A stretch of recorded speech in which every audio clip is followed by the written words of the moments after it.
स्वागत दोस्तों आपका चैनल से के साथ सामने मोदी अब चलेंगे। सबसे पहले सबसे बड़ी खबर को बताएंगे दोस्तों। अमित शाह गए थे भवानीपुर ममता बनर्जी को चुनौती देने के लिए, लेकिन बीजेपी के नेता के नामांकन के बाद अमित शाह के रोड शो में लगने लगे जय बांग्ला के नारे और काले झंडे के साथ में किया गया है अमित शाह का स्वागत। दोस्तों बताएंगे क्या पूरा मामला है दोस्तों और किस तरीके से काले झंडे दिखाकर किया गया जोरदार तरीके का विरोध। डिटेल में जानकारी अब तक पहुंचाएंगे। इसी के साथ में चलेंगे एक और बड़ी खबर की तरफ जहां पर राहुल गांधी थे असम में मौजूद। बताएंगे यहाँ पर राहुल गांधी ने बीजेपी के नेता हिमंता बिस्वा शर्मा को लेकर क्या नया बयान दिया है दोस्तों। और प्रियंका गांधी केरल में रैली कर रही थी और रैली को लेकर बताएंगे डिटेल में क्या नई बड़ी अपडेट सामने आई है दोस्तों। इसी के साथ में 9 घंटे तक न्यायिक अधिकारियों को भीड़ द्वारा बंधक बनाए जाने के मामले पर बंगाल के अंदर राजनीतिक बयानबाजी तेज हो गई है दोस्तों। सुप्रीम कोर्ट ने भी इस मामले को लेकर राज्य सरकार को फटकार लगाई है। बताएंगे डिटेल में क्या है पूरी अपडेट और एक एक करके चलेंगे आज की सारी बड़ी खबरों की तरफ दोस्तों। लेकिन उससे पहले अगर आप भी मानते हैं कि इस बार बंगाल के विधानसभा चुनाव में 2021 से भी बुरा हश्र होगा भारतीय जनता पार्टी का, तो इस वीडियो को लाइक करके लाल बटन दबाकर चैनल को सब्सक्राइब करके बेल आइकन दबाकर कमेंट बॉक्स अपनी राय जरूर लिखकर बताएगा दोस्तों। ज्यादा से ज्यादा वीडियो को शेयर कीजिएगा। चलते हैं सबसे पहले सबसे बड़ी ब्रेकिंग न्यूज अपडेट की तरफ दोस्तों, जहां पर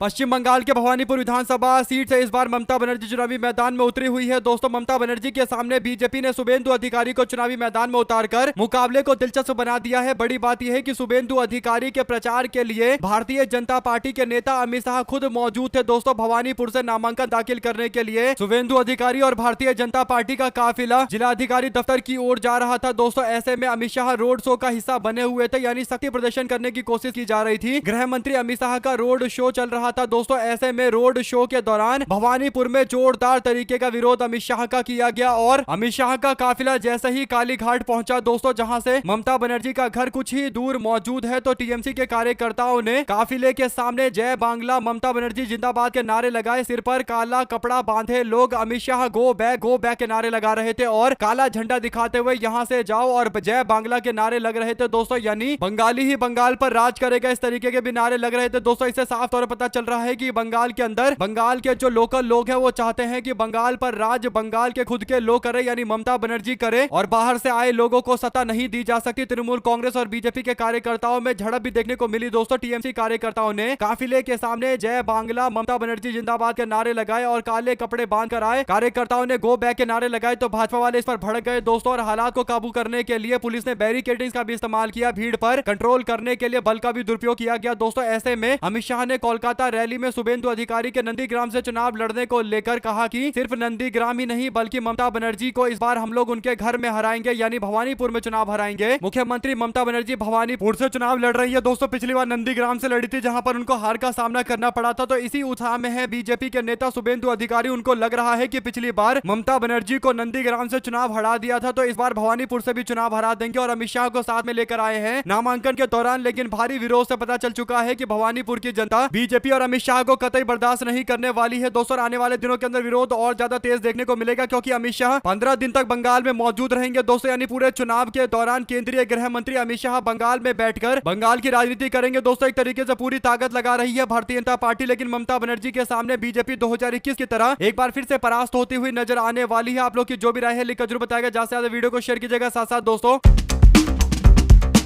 लोकसभा में विपक्ष के नेता राहुल गांधी ने असम के मुख्यमंत्री हिमंता बिस्वा शर्मा को एक बार फिर से निशाने पर लेते हुए सबसे भ्रष्ट मुख्यमंत्री बताते हुए हिमंता बिस्वा शर्मा प्रधानमंत्री नरेंद्र मोदी और केंद्रीय गृह मंत्री अमित शाह के साथ मिलकर राज्य के अंदर भू एटीएम चलाने का आरोप लगाया गया है दोस्तों। यानी राहुल गांधी कह रहे हैं कि असम के अंदर लैंड एटीएम चल रहा है। इसका मतलब यह है कि यहाँ की जमीनें इकट्ठा कर करके बड़े बड़े उद्योगपतियों को बांटा जा रहा है। बोकाजान विधानसभा क्षेत्र से पार्टी के उम्मीदवार रतन इंगती के समर्थन में रैली को संबोधित करते हुए राहुल गांधी ने लोकप्रिय गायक जुबिन गर्ग असम और असम के लोगों के साथ खड़े थे और कांग्रेस पार्टी जब सत्ता में आएगी तो 100 दिनों के भीतर उनके मौत के मामले की जांच कराई जाएगी। ये वादा आम जनता से किया जा रहा है और जुबिन गर्ग को न्याय दिलवाना असम के अंदर आम जनता के बीच में एक बहुत बड़ा मुद्दा है दोस्तों। बीजेपी के लोग कह रहे हैं कि कांग्रेस पार्टी इस पर राजनीति कर रही है, लेकिन सवाल ये उठता है कि भाजपा वाले सही से जुबिन गर्ग के मामले पर जांच क्यों नहीं करवा पाए कि आम जनता आज भी भारतीय जनता पार्टी को लेकर नाराज है कि जांच पड़ताल सही से नहीं करवा पाए। अगर आप भी मानते हैं दोस्तों कि आम जनता अगर असंतुष्ट है और कांग्रेस पार्टी वादा कर रही है, तो इसमें बीजेपी वालों को दिक्कतें क्या हो रही है? अगर आप भी मानते हैं कि जुबिन गर्ग वाले मामले पर बीजेपी असम के अंदर बैकफुट पर है और भारतीय जनता पार्टी कोशिश कर रही है कि कांग्रेस पार्टी भी इस मुद्दे को ना उठाए, लेकिन राहुल गांधी जोर शोर से इस मुद्दे को डंके की चोट पर जनता के बीच में उठा रहे हैं। दोस्तों, राहुल गांधी कहते हैं कि बीजेपी के लिए असम के लोगों की जमीन एटीएम बन गई है। भारतीय जनता पार्टी ने अडानी, अंबानी, रामदेव को असम की हजारों बीघा जमीन दे दी। इन जमीन के बदले बीजेपी को करोड़ों रुपए मिलते हैं। बीजेपी यही पैसा अपने राजनीति में इस्तेमाल करती है। यह सरासर भ्रष्टाचार है। राहुल गांधी के द्वारा दिए जा रहे इस बयान पर बीजेपी के लोग भड़क रहे हैं दोस्तों, लेकिन भड़कना भाजपा के लोगों का जायज भी है, क्योंकि बीजेपी के सबसे कोर एजेंडे पर ही राहुल गांधी लगातार एक के बाद एक निशाना साध रहे, सवाल खड़ा कर रहे हैं। आप लोग अपनी राय जरूर लिखकर बताएगा दोस्तों। साथ साथ चलते हैं एक और बड़ी अपडेट तब, जिसमें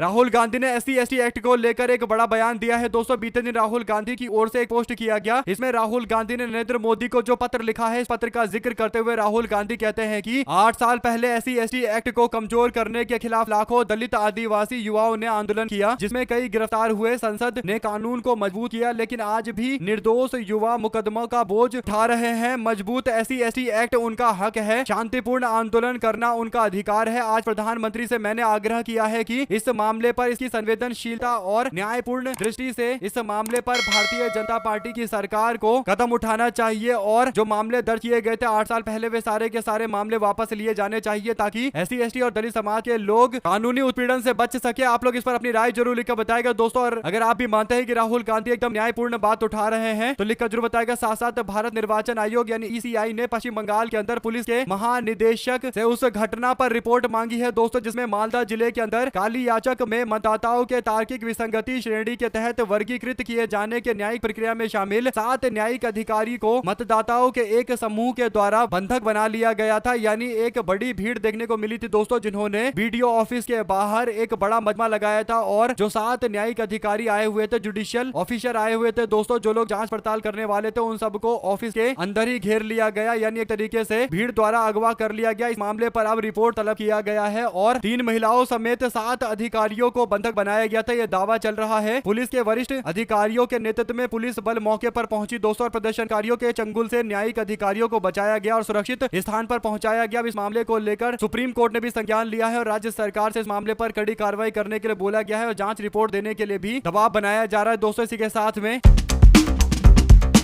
प्रियंका गांधी केरल में मौजूद थी दोस्तों, जहां पर उन्होंने कहा कि LPG और ईंधन के दाम लगातार बढ़ रहे हैं। इन सब के दाम बढ़ने के बावजूद नरेंद्र मोदी के नेतृत्व वाली हमारी केंद्र सरकार की क्या नीति है, इसका कोई भी अंदाजा नहीं लगाया जा सकता। वे जनता के लिए नहीं लड़ रहे हैं, वे भारत के लिए खड़े नहीं हो रहे हैं, वे बस अमेरिका और इजराइल के सामने झुके हुए हैं। यह नरेंद्र मोदी और भारतीय जनता पार्टी की जो विदेश नीति है दोस्तों, वो अमेरिका और इजराइल के सामने झुकने वाली नीति है, जिस पर प्रियंका गांधी की ओर से निशाना साधा गया और पूछा जा रहा है कि आखिर आम जनता को बढ़ते दाम से बचाने के लिए भाजपा सरकार की क्या नीति है। ये लोग कोई नीति भी नहीं बताते। इससे पता चलता है कि भारतीय जनता पार्टी की तैयारी एकदम कमजोर है दोस्तों, और बीजेपी के लोग चाहे कितना भी दावा कर ले, अंत में सच्चाई यही है कि भारतीय जनता पार्टी सरकार के पास कोई नीति नहीं है दोस्तों, खासकर आम जनता को राहत पहुंचाने वाली। और प्रियंका गांधी इसी बात को लेकर नाराजगी जताते हुए आम जनता के बीच में भारतीय जनता पार्टी की फ्लॉप नीति का जिक्र कर रही थी। साथ साथ दोस्तों 16 से 18 अप्रैल तक बुलाया जा रहा है संसद का एक विशेष सत्र और महिला आरक्षण को लेकर इस बिल पर चर्चा होने वाली है। जो अपडेट है दोस्तों वो ये कि बजट सत्र के समाप्त होने के बाद बीजेपी सरकार अचानक से एक बड़ी बैठक बुला रही है दोस्तों। अप्रैल में 16 तारीख, 17 तारीख और 18 तारीख को एक विशेष सत्र बुलाया जाएगा, जिसमें महिला आरक्षण को लागू करने की राह में आने वाली बाधाओं को दूर करने के लिए संशोधन बिल को पारित करने की बात सामने आएगी। जो अपडेट है दोस्तों वो ये कि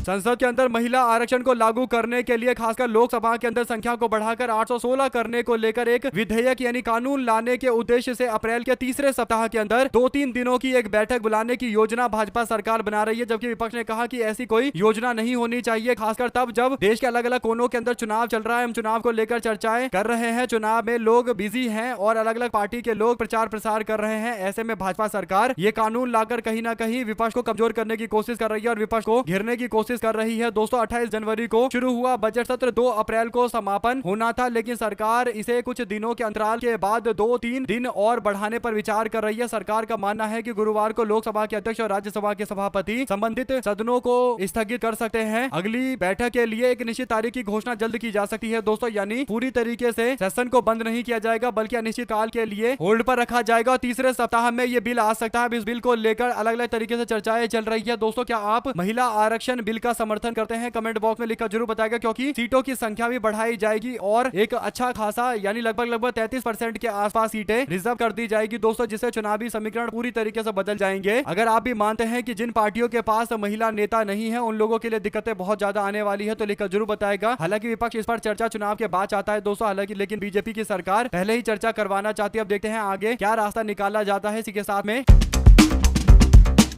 आम आदमी पार्टी के राष्ट्रीय संयोजक अरविंद केजरीवाल ने गुजरात के मुख्यमंत्री भूपेंद्र पटेल को पत्र लिखकर राज्य के अंदर स्थायी निकाय चुनाव से पहले, स्थानीय निकाय चुनाव से पहले पार्टी के कार्यकर्ताओं के खिलाफ यानी गुजरात में आम आदमी पार्टी के कार्यकर्ताओं के खिलाफ सुनियोजित कार्रवाई को लेकर आरोप लगाए। दोस्तों उन्होंने इस मुद्दे पर चर्चा के लिए मुख्यमंत्री के साथ बैठक का भी अनुरोध किया है। केजरीवाल ने पत्र में गुजरात में पिछले 3 महीनों में 145 FIR दर्ज करके 160 से ज्यादा गिरफ्तारी करने का हवाला देते हुए आरोप लगाया है कि भारतीय जनता पार्टी के नेतृत्व वाली सरकार आम आदमी पार्टी के कार्यकर्ताओं को निशाना बना रही है। केजरीवाल ने कहा कि लोगों को आप यानी आम आदमी पार्टी एक मजबूत विकल्प नजर आ रही है और यही बड़ा कारण है कि भाजपा सरकार आम आदमी पार्टी को कमजोर करने के लिए उसके नेताओं की ताबड़तोड़ गिरफ्तारी कर रही है। अरविंद केजरीवाल ने कहा कि हमारे 10,000 कार्यकर्ताओं को गिरफ्तार करने की योजना पर गुजरात में भारतीय जनता पार्टी की सरकार काम कर रही है। ऐसे में दोस्तों बीजेपी और आम आदमी पार्टी की सरकार जब एक दूसरे पर एक्शन लेती है तो सवाल वैसे भी गंभीर उठते हैं। और अगर आप भी मानते हैं कि आम आदमी पार्टी के नेताओं पर इस तरीके की कार्रवाई होना, इसकी कड़ी से कड़ी निंदा होनी चाहिए। आखिर विपक्ष को अपनी आवाज उठाने का पूरा हक है दोस्तों, और ऐसे ताबड़तोड़ कार्यकर्ताओं की गिरफ्तारी की जाएगी तो ये केवल और केवल मनोबल तोड़ने की एक कोशिश है। हालांकि मनोबल इससे टूटेगा नहीं, कार्यकर्ता और मजबूती के साथ भारतीय जनता पार्टी को झटका देते हुए नजर आएंगे। आप लोग इस पर अपनी राय जरूर लिखकर बताएगा दोस्तों। ज्यादा से ज्यादा वीडियो को शेयर कीजिएगा। चलते हैं एक और बड़ी अपडेट की तरफ, जिसमें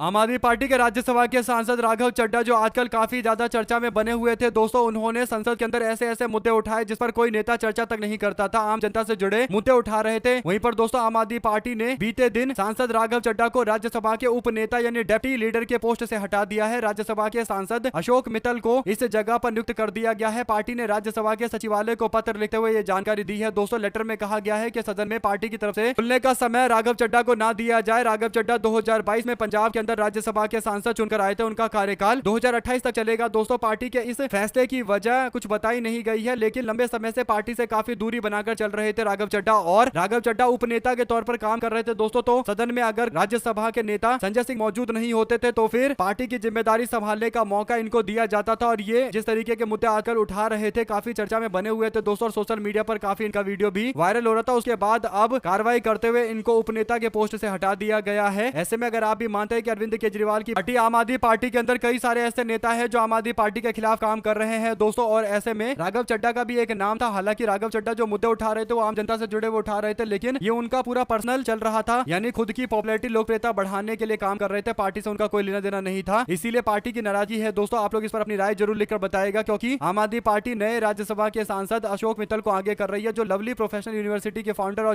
चांसलर है। 2022 में राज्यसभा के सांसद बने थे। साथ साथ दोस्तों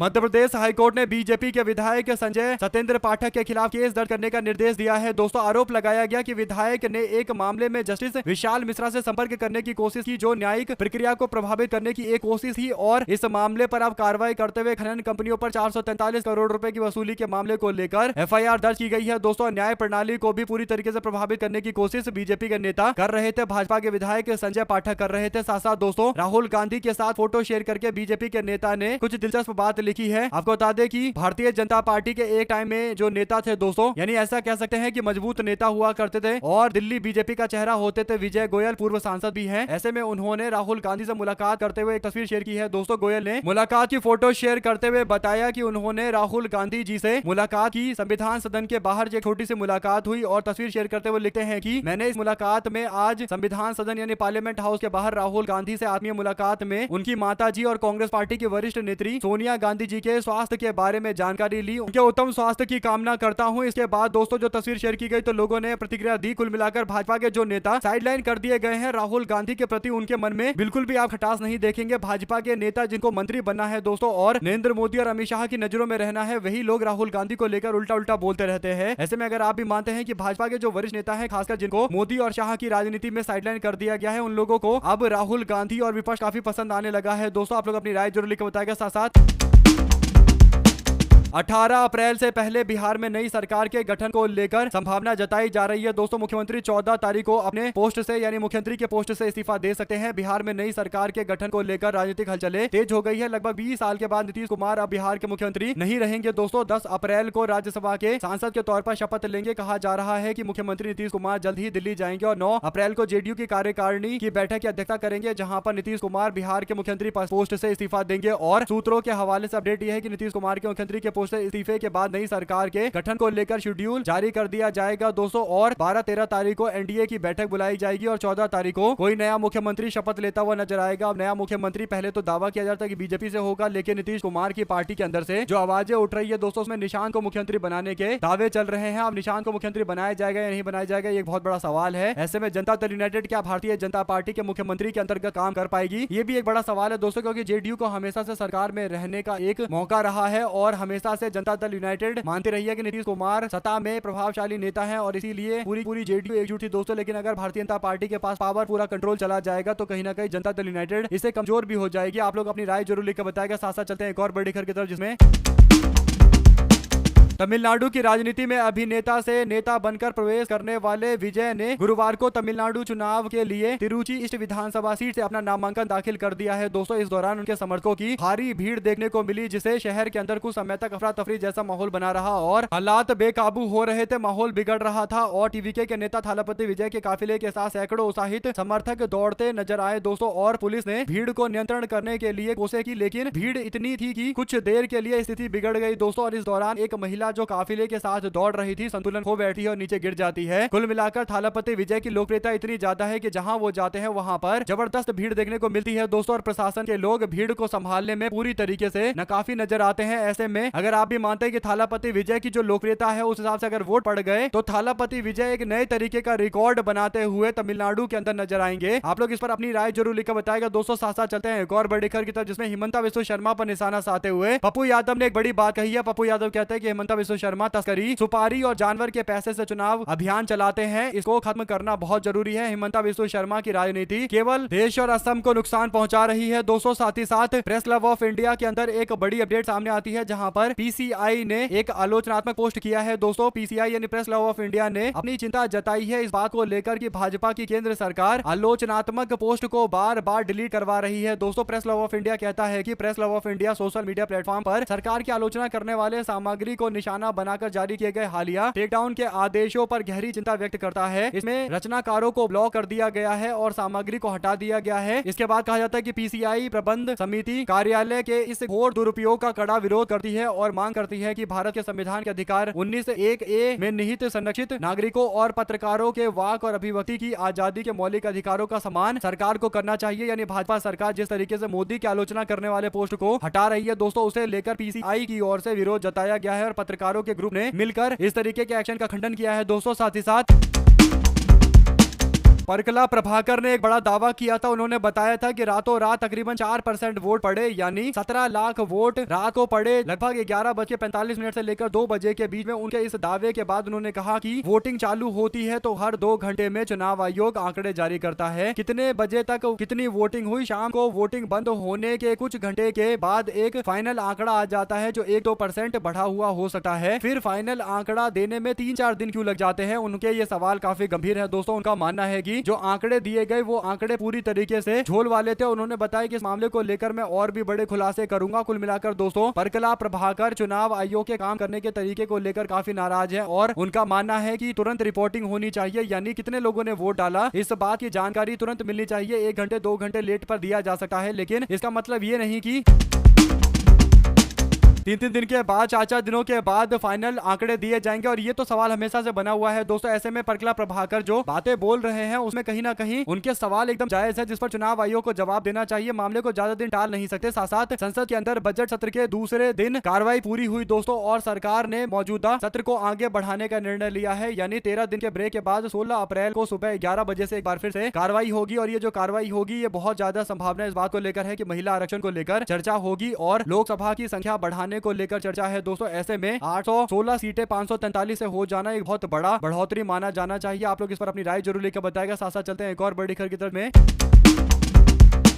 प्रवर्तन निदेशालय यानी ईडी ने पॉलिटिकल कंसल्टेंसी वाली जो कंपनी है आईपैक कंपनी, प्रशांत किशोर से पुरानी जुड़ी हुई कंपनी दोस्तों, उसके दिल्ली, बेंगलुरु और हैदराबाद के दफ्तरों पर छापे मारे गए हैं। अधिकारियों के मुताबिक छापेमारी कोयला चोरी और घोटाले से जुड़े मामले को लेकर हो रही है। कंपनी के को फाउंडर और डायरेक्टर ऋषि राज सिंह के ठिकाने पर भी इस कार्रवाई के दायरे में एक्शन लिया गया है दोस्तों। आईपैक पश्चिम बंगाल की मुख्यमंत्री ममता बनर्जी की पार्टी तृणमूल कांग्रेस के चुनावी मैनेजमेंट को कर रही है और छापेमारी हैदराबाद के अंदर चल रहा है। यानी हर जगह छापेमारी, चाहे दिल्ली हो, बेंगलुरु हो, हैदराबाद हो, हर जगह पर चल रही है दोस्तों। इसे कहीं ना कहीं ममता बनर्जी का जो इलेक्शन कैंपेन है, जो चुनावी उनकी रणनीति है, उसको डिरेल करने की कोशिश की जा रही है। क्योंकि सबको पता है कि आईपैक ही जिम्मेदारी संभाल रहा है। ऐसे में अगर आईपैक पर छापे पड़ते रहेंगे तो वो सही से काम नहीं कर पाएंगे। और बंगाल चुनाव में बीच में छापे पड़ रहे हैं तो इसका मतलब दोस्तों साफ तौर पर किसी के इशारे पर सारा खेल हो रहा है। आप लोग इस पूरे मामले में अपनी राय जरूर लिखकर बताएगा दोस्तों। ज्यादा से ज्यादा वीडियो को शेयर कीजिएगा ताकि पल पल की पूरी अपडेट आप लोग तो लगातार इस तरीके से पहुंचती रहे। और कमेंट बॉक्स में लिखकर जरूर बताएगा दोस्तों कि क्या बंगाल के अंदर अमित शाह जो ताकतें लगा रहे हैं, क्या उसे कुछ कर पाएंगे बंगाल में, या फिर बंगाल में ममता बनर्जी के सिवा कोई और नाम चल ही नहीं सकता। जो भी आपको लगता है लिखिएगा जरूर। बहुत